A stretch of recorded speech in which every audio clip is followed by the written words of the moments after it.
Okay, I showed you a picture of the original cable wiring, what's original from the factory, and here's my solution to clean up that area. I drilled out the frame a little bit on the welds between the seat post and the top of the frame clamp. Here you can see also, oops.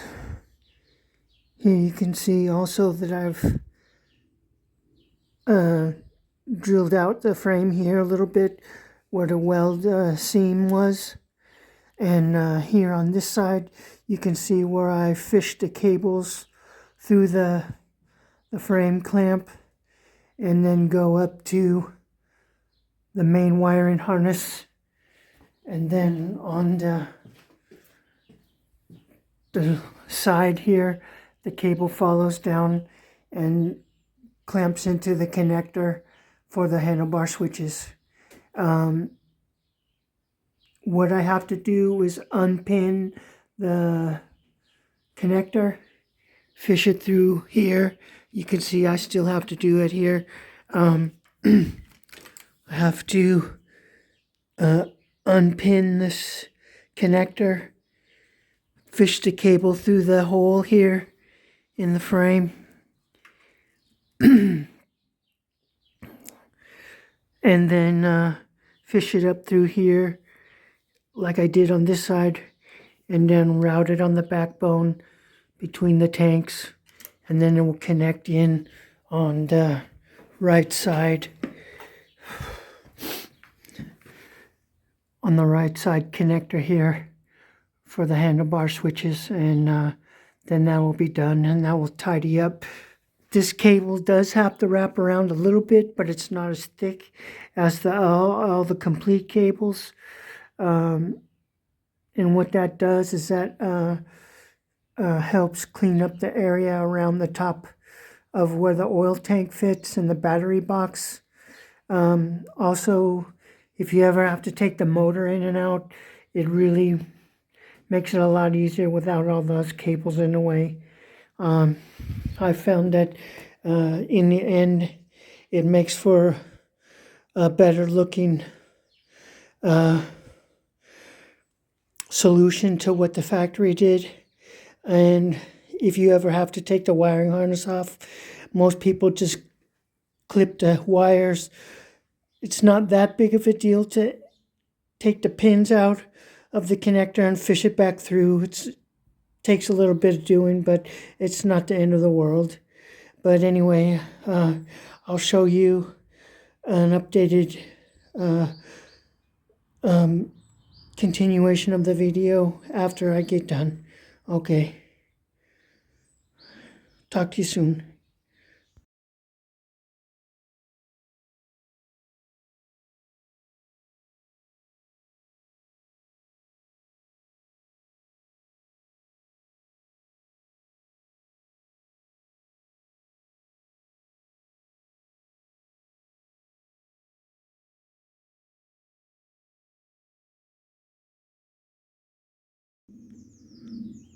Okay, here you can see I got the dash wiring, the main harness, all done.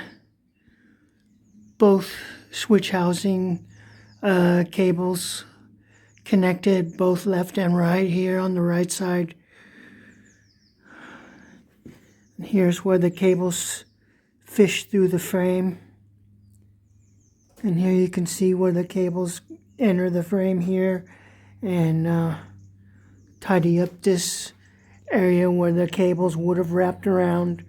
I do have this one single cable, but it's not as thick and there's not as many, and that really helps clean up that area.